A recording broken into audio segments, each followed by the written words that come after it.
हम शुरू करेंगे चैप्टर सॉल्यूशंस। ये क्लास 12th का पहला चैप्टर है। इसकी वेटेज सीबीएसई में 7 मार्क्स की है। ये चैप्टर न्यूमेरिकल बेस्ड चैप्टर है, तो इसमें मानकर चलिए कि आधा पोर्शन न्यूमेरिकल से आएगा और आधा पोर्शन थ्योरी से आएगा। अब सबसे पहले हम सॉल्यूशंस की डेफिनेशन को जानेंगे कि सॉल्यूशंस की डेफिनेशन क्या होती है। What is a solution? तो सॉल्यूशंस आर होमोजीनस मिक्सचर्स। कैसे मिक्सचर्स हैं? होमोजीनियस मिक्सचर्स ऑफ 2 और मोर कंपोनेंट्स। अब इसमें दो बातें आ गई। एक तो शब्द आ गया होमोजीनियस और एक शब्द आ गया ये होमोजीनियस और एक टर्म आ गई मिक्सचर्स। तो सबसे पहले जाने कि मिक्सचर्स किसको कहते हैं। तो मिक्सचर्स क्या होता है कि जब दो सब्सटेंस साथ में आए और कोई नया सब्सटेंस ना बने और कोई नई प्रॉपर्टी सामने ना आए तो हम उसको कहते हैं मिक्सचर्स। तो कब बनता है mixture? When two substances come together, वो साथ में आए, and no new substance is found, कोई नया सब्सटेंस ना बने, और साथ ही साथ and no new properties appear, कोई नई प्रॉपर्टीज भी आपको देखने के लिए ना मिले। अब इसका एक एग्जाम्पल बनाकर देखते हैं सॉल्यूशन का। हम मान लीजिए हमने एक एग्जाम्पल लिया NaCl, खाने वाला जो नमक होता है, इन वाटर। जब आप पानी में नमक को डालेंगे तो यहाँ पर NaCl आपका हो जाएगा सॉल्यूट और वाटर आपका हो जाएगा सॉल्वेंट। दोनों को मिलाने के बाद जो सॉल्यूशन बनेगा वो कहलाएगा NaCl एक्वस। तो ये जो एक्वस शब्द लिखते हैं, एक्वस शब्द लिखने का मतलब है पानी में सॉल्यूशन। आपने किसी चीज़ का पानी में सॉल्यूशन बनाया, ये एक्वस का मतलब है। अब देखिए, जब हमने NaCl को पानी में डाला और NaCl एक्वस बना, तो ये NaCl एक्वस जिसको हम सॉल्यूशन कह रहे हैं, ये आपको NaCl के सारे टेस्ट देगा, ठीक है। और आप चाहें तो ये आपको सारे टेस्ट पानी के भी देगा। टेस्ट पानी के भी होते हैं, वाटर के भी टेस्ट होते हैं, तो ये आपको सारे टेस्ट पानी के भी देगा। तो इससे क्या प्रूव होता है कि ना तो NaCl ने अपनी प्रॉपर्टीज़ को छोड़ा है, ना वाटर ने अपनी प्रॉपर्टीज़ को छोड़ा है, और कोई भी नया सब्सटेंस इस केस में नहीं बना।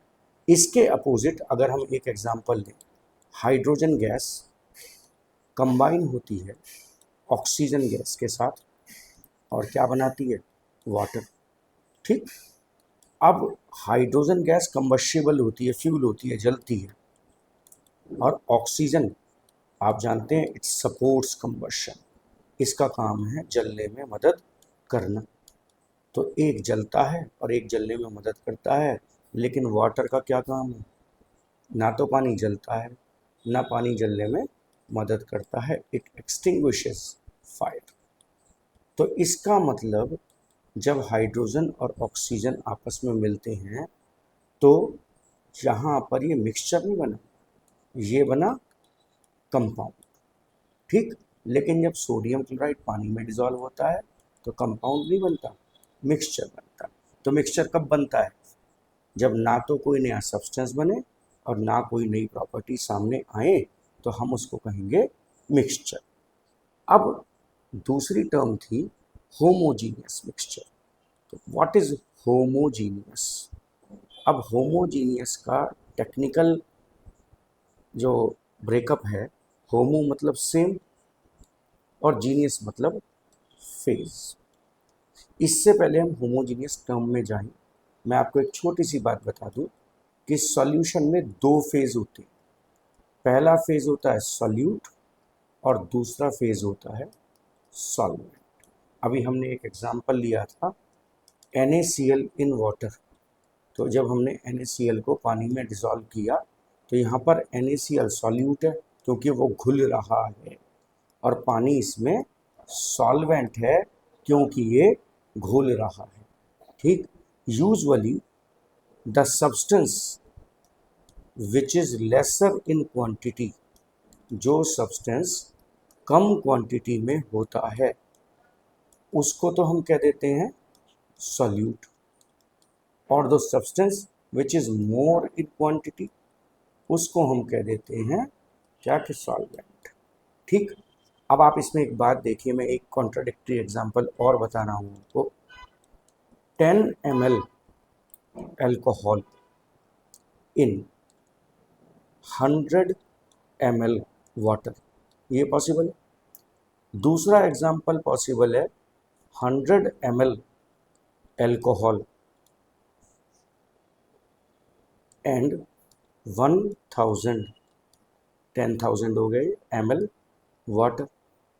तीसरा एग्जांपल है 10 ml water in 100 ml alcohol. ये तीनों सॉल्यूशन पॉसिबल। अब इन तीनों सॉल्यूशंस में से यहाँ पर अल्कोहल कम है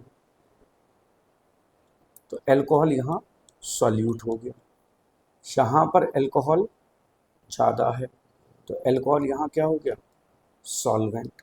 यहाँ पानी ज़्यादा है, इस केस में आप देख सकते हैं, इस वाले केस में क्या है पानी ज़्यादा है तो पानी क्या हो गया सॉल्वेंट हो गया, और इस वाले केस में पानी कम है तो पानी क्या हो गया सॉल्यूट।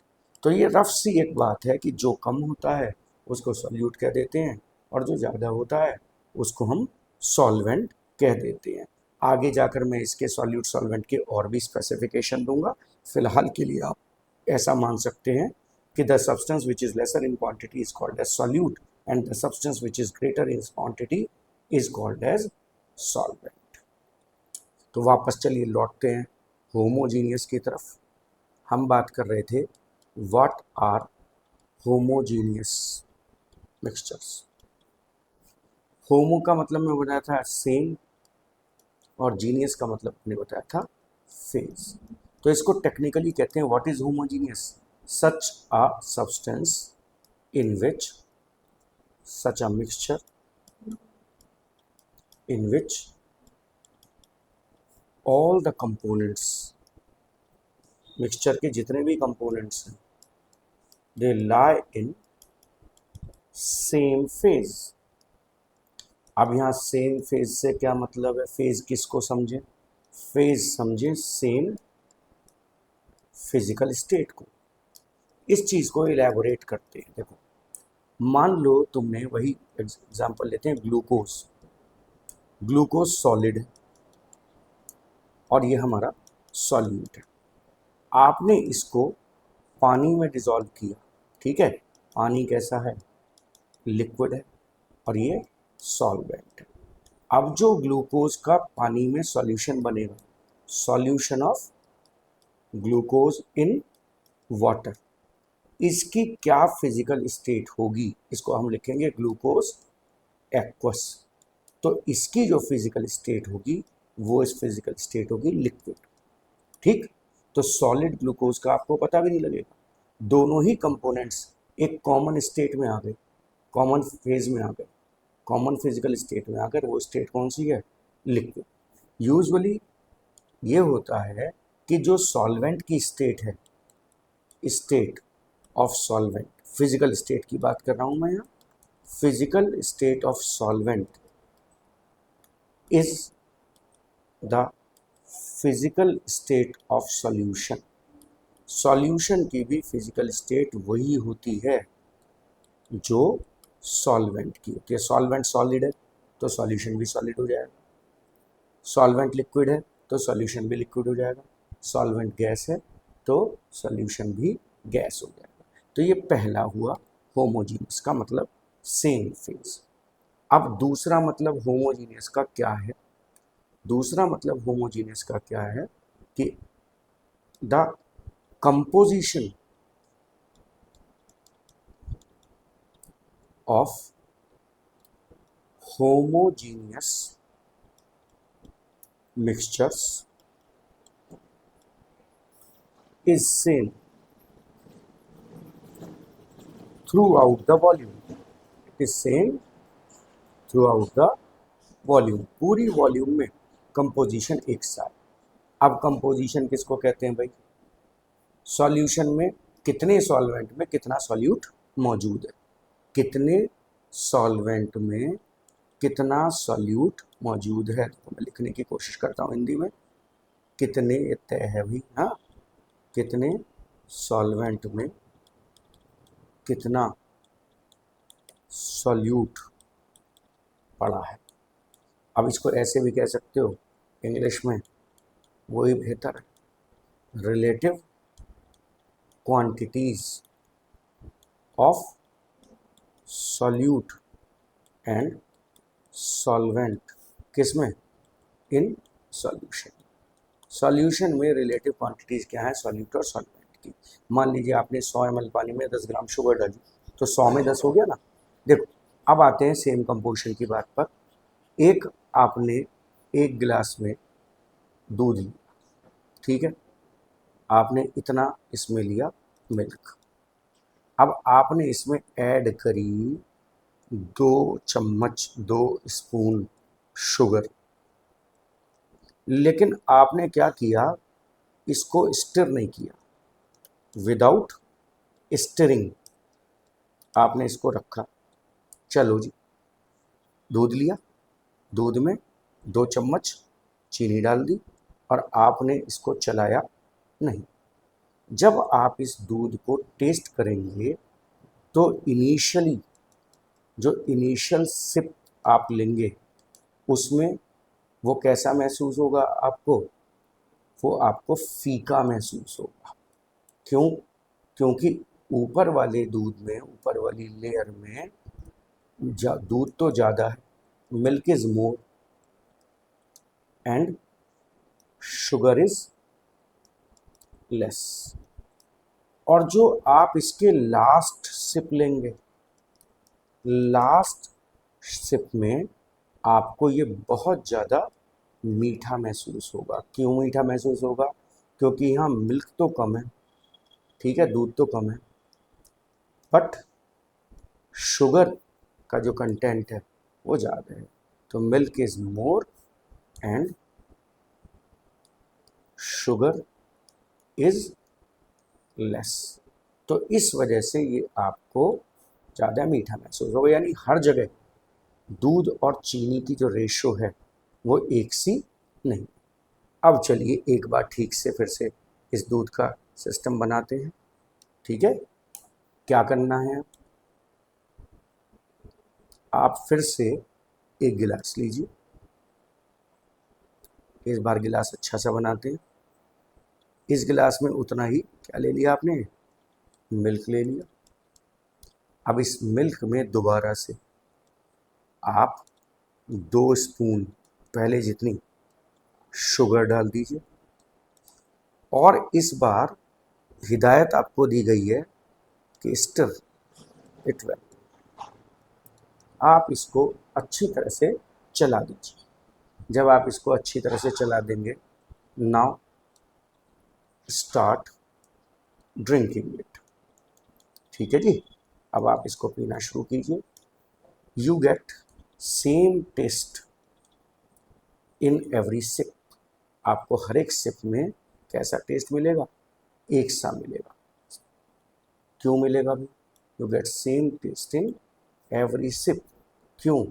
क्योंकि जब आपने इसको अच्छी तरह से चला दिया तो हर जगह, चाहे यहाँ पहले सिप में बात हो, चाहे बीच वाले सिप में हो और चाहे लास्ट वाले सिप में हो, यहाँ कंपोजिशन शुगर और मिल्क का रेशो वो एक सा है, सेम है, because composition is same through out the volume, ठीक है ना। और क्योंकि कंपोजिशन सेम है थ्रू आउट द वॉल्यूम, तो इसलिए ये होमोजीनियस मिक्सचर। तो सेम कंपोजिशन का मतलब समझ में आया कि पूरे के पूरे बल्क में, सॉल्यूशन के पूरे बल्क में सॉल्यूट और सॉल्वेंट का रेशो सेम होना चाहिए। तो हमने होमोजीनस मिक्सचर की डेफिनेशन देखी, हमने होमोजीनस का मतलब समझा, और हमने मिक्सचर शब्द का मतलब समझा। ओके, अब सॉल्यूशंस में लौट कर आए, मैं आपको एक एग्जांपल दे रहा हूँ शिकंजी का। ठीक है, घर में आप शिकंजी बनाते हैं, क्या क्या ऐड करते हैं उसमें? उसमें सॉल्वेंट तो लेते हैं आप पानी, क्योंकि सॉल्वेंट एक ही रहेगा, याद रखिएगा, सॉल्वेंट इज वाटर। ठीक है, अब उस शिकंजी को बनाने के लिए आप उसमें क्या क्या ऐड करते हैं? आप उसमें शुगर ऐड करते हैं, आप उसमें सॉल्ट ऐड कर देते हैं, और सबसे ज़रूरी चीज़, आप उसमें लेमन जूस को भी ऐड करते हैं, और कई बार आप उसमें मसाला, शिकंजी मसाला ऐड करते हैं। तो आप देखिए, आपने कितने सारे सॉल्यूट डाल दिए, पहला सॉल्यूट, दूसरा सॉल्यूट, तीसरा सॉल्यूट और चौथा सॉल्यूट। तो एक ही सॉल्वेंट में आपने बहुत सारे सॉल्यूट डाल दिए। अब इसके अगेंस्ट मैं एक और एग्जांपल ले रहा हूँ, आपको केवल शुगर ऐड करनी है पानी में, और कुछ ऐड नहीं करना है। तो यहाँ इस एग्जांपल में आप क्या देखेंगे कि आपके पास सिर्फ एक सॉल्यूट है। ठीक है, कितना? ओनली वन सॉल्यूट, और केवल एक सॉल्वेंट है। सॉल्वेंट होता ही एक। तो ऐसे सॉल्यूशन को जिसमें एक सॉल्यूट हो और एक सॉल्वेंट हो, उसको नाम देते हैं बाइनरी सॉल्यूशन। तो such a solution that has only one solute and only one solvent, that is called as binary solution. तो ये क्वेश्चन आता है एग्जाम में कि what is the meaning of binary solution? Such solutions in which there is only one solute present in solution. यहाँ पर ये binary है, ये बाइनरी का केस नहीं है, ये बाइनरी का केस है। अब इसके बाद, बाइनरी के केस के बाद, हम 9 टाइप्स ऑफ सॉल्यूशन स्टडी करेंगे। 9 तरह के सॉल्यूशंस हम स्टडी करेंगे। भाई हमारे दिमाग में तो सॉल्यूशन एक ही तरह का चलता है कि पानी में कुछ डिसॉल्व कर दो। तो 9 टाइप्स ऑफ सॉल्यूशन आएंगे based on physical state of solute and solvent. Solute कौन सी फिजिकल स्टेट में है और सॉल्वेंट कौन सी फिजिकल स्टेट में है, इसके बेसिस पे 9 तरह के सॉल्यूशन आएंगे। देखिए, मैं पहला टाइप आपको बता रहा हूँ। यहाँ मैं वो वाला ले रहा हूँ जो आसान है। यहाँ मैं सॉल्वेंट ले रहा हूँ लिक्विड। ठीक है, हम लिक्विड में सॉलिड डिसॉल्व करेंगे। पहला, हम लिक्विड में लिक्विड डिसॉल्व करेंगे, और हम लिक्विड में गैस डिसॉल्व करेंगे। ठीक, तो हम कहेंगे लिक्विड में सॉलिड, लिक्विड में लिक्विड, लिक्विड में गैस। ये तीनों क्या है? Solid, liquid, gas. ये तीनों के तीनों सॉल्यूट है। तो देखिए, ये सॉल्यूशन पॉसिबल है या नहीं है 3 तरह के। जब आप लिक्विड में सॉलिड डिसॉल्व करें, तो आप इसका एग्जाम्पल दे दें ग्लूकोज इन वाटर। भाई आपने पानी में सॉलिड ग्लूकोज को ऐड करा, पानी लिक्विड है और ग्लूकोज सॉलिड है। अब आप लिक्विड में लिक्विड डिसॉल्व करें, तो अभी अभी बात हुई थी एल्कोहल। एल्कोहल कैसा है? लिक्विड। किस में डिसॉल्व कर रहे हो? पानी में। और पानी कैसा है? लिक्विड। अब ये तो लिक्विड में गैस तो तुम खूब अच्छी तरह जानते हो, कोल्ड ड्रिंक खूब पीते हो। तो carbon dioxide gas dissolved in water. तो ये पहले 3 तरह के सॉल्यूशन हुए। ठीक है, क्या? लिक्विड में सॉलिड, लिक्विड में लिक्विड, और लिक्विड में गैस। अच्छा, इन सॉल्यूशन से हम खूब अच्छी तरह से वाकिफ हैं। इस बार हम जो सॉल्वेंट बनाएंगे, इस बार सॉल्वेंट बनाएंगे सॉलिड को। तो हमारा सॉल्वेंट इस बार कैसे रहेगा? उसकी फिजिकल स्टेट क्या रहेगी? सॉलिड। तो देखिए सॉल्वेंट तो ये हो गया, और सॉल्यूट कौन कौन हो गए? सॉलिड में सॉलिड, ठीक है, पहला। सॉलिड में लिक्विड, ये दूसरा सॉल्यूशन हो गया। और सॉलिड में गैस, ये तीसरा सॉल्यूशन। अब कोई ढूंढे अच्छा सा एग्जांपल सॉलिड में सॉलिड का। सॉलिड में सॉलिड है एलॉय। एलॉय सुने? एग्जांपल ले लो ब्रास। तो इसमें zinc solid is dissolved in copper. Copper भी सॉलिड और जिंक भी सॉलिड, तो सॉलिड में सॉलिड हो गया। अब सॉलिड में लिक्विड डिजॉल्व करना थोड़ा अजीब लगता है। यहाँ एग्जांपल लेंगे मेटल एमलगम्स। मान लीजिए हमने सोडियम एमलगम लिया। एमलगम का मतलब होता है कि किसी भी सॉलिड का पेस्ट, सॉलिड मेटल का पेस्ट हम बनाएं मरकरी लिक्विड में। तो सोडियम सॉलिड मेटल का पेस्ट किस में बना रहे हैं हम? मरकरी लिक्विड में। तो उसको हम नाम देते हैं एमलगम। अब देखिए इसमें सोडियम ज़्यादा है और मरकरी कम है, तो इसकी फिजिकल स्टेट क्या रहेगी? सॉलिड। अब सॉलिड में गैस भी सुनने में अजीब लगता है कि सॉलिड में गैस, ये कैसे हो सकता है? तो इसके लिए एक बहुत बढ़िया एग्जाम्पल है hydrogen gas in platinum solid. जिस तरह से कोई स्पंज अपने पोर्स में हवा या पानी को स्टोर कर लेता है, उसी तरीके से प्लैटिनम मेटल के इंटरस्टिशियल वॉइड्स में हाइड्रोजन गैस के छोटे छोटे पार्टिकल जाकर लग जाते हैं। इस प्रोसेस को हम कहते हैं ऑक्लूजन। आपने मेटेलिक हाइड्राइड्स के बारे में भी सुना होगा। तो ये एक्चुअली हाइड्रोजन के पार्टिकल्स हैं, बल्कि हाइड्रोजन H भी लिख दें, इसको आप H2 लिख दें, ठीक। और ये किसके पार्टिकल्स हैं? प्लैटिनम के, पैलेडियम के, ट्रांजिशन मेटल के। तो ये हाइड्रोजन एटम्स रहेंगे, मॉलिक्यूल्स नहीं रहेंगे। तो इसको हम कह देते हैं ऑक्लूजन, ठीक।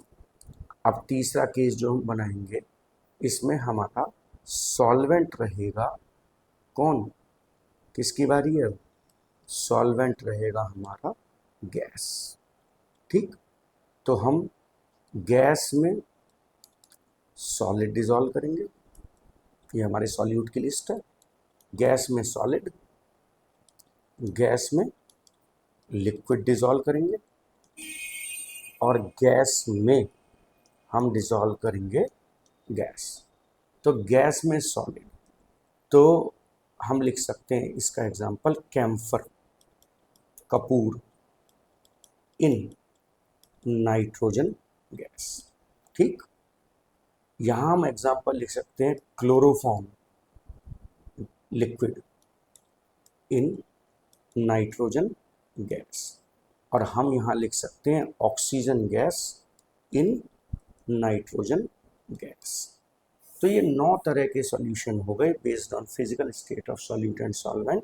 सॉलिड में सॉलिड, सॉलिड में लिक्विड, सॉलिड में गैस, लिक्विड में सॉलिड, लिक्विड में लिक्विड, लिक्विड में गैस, गैस में सॉलिड, गैस में लिक्विड, और गैस में गैस। तो 9 तरह के सॉल्यूशन हो गए। अब इसके बाद बात आती है कंसंट्रेशन के बारे में। क्या मतलब होता है कंसंट्रेशन का? What is the meaning of concentration of a solution? Concentration को हम कंपोजिशन भी कह सकते हैं, कंपोजिशन ऑफ अ सॉल्यूशन। देखिए मैं आपको एक बात बता दूं, ये जो मिक्सचर्स होते हैं, ये मिक्सचर्स इम्प्योर होते हैं। किस मामले में इम्प्योर होते हैं? मीन्स किन चीज़ों को इम्प्योर कहते हैं? इम्प्योर इसलिए होते हैं because their composition can be changed. आप इनके कंपोजिशन को बदल सकते हैं। तो जिस भी केमिकल सब्सटेंस के कंपोजिशन को आप बदल सकते हैं वो इम्प्योर है। अब मान लीजिए आपने नमक का पानी में सॉल्यूशन बनाया, आपने 100 ml पानी में 10 ग्राम नमक डाला, आपका मन किया आपने 1 ग्राम नमक उसमें और ऐड कर दिया, आपने दूध लिया, दूध में पानी मिला दिया, तो केमिस्ट्री की लैंग्वेज में आपने उसके कंपोजिशन को बदल दिया। ठीक, तो मिक्सचर्स इम्प्योर इस मामले में है कि उनका कंपोजिशन बदला जा सकता है। अब लौट कर आते हैं कंसंट्रेशन पर। कंसंट्रेशन और क्वांटिटी में क्या फर्क है? क्वांटिटी के बारे में एक बात करें, आपने एक चाइना डिश ली, बाउल लिया और बाउल में ये शुगर ले ली, चीनी ले ली, ये शुगर 10 ग्राम है, तो आप इसे पढ़ेंगे 10 ग्राम शुगर, ये 10 ग्राम इसकी क्वांटिटी है। चलिए, अब आपने क्या किया कि आपने एक बीकर लिया और बीकर में यहाँ पर आपने पानी ले लिया। ठीक है जी, ये आपने 100 ml क्या ले लिया, पानी। तो ये 100 ml पानी की क्वांटिटी है, ना कि कंसंट्रेशन। अब आपने दोनों को मिक्स कर दिया, जाहिर सी बात है ये चीज़ क्या है, सॉल्यूट, और ये क्या है, सॉल्वेंट। अब आपने दोनों को क्या कर दिया, मिक्स। तो अब आपको क्या मिला, पहले तो देखकर बताओ मिला क्या। आपको मिला solution of sugar in water, यही बात है ना। तो अब आपके पास चीज़ है वो है solution of sugar in water. और आप इसको कैसे डिस्क्राइब करेंगे, 10 gram sugar in 100 ml water, यानी 100 में 10, क्या 100 में 10। तो ये जो आपने लिखा है ये कंसंट्रेशन लिखा है। ठीक, तो क्या कहें कंसंट्रेशन क्या होता है, अभी थोड़ी देर पहले मैं बताया, रिलेटिव क्वांटिटीज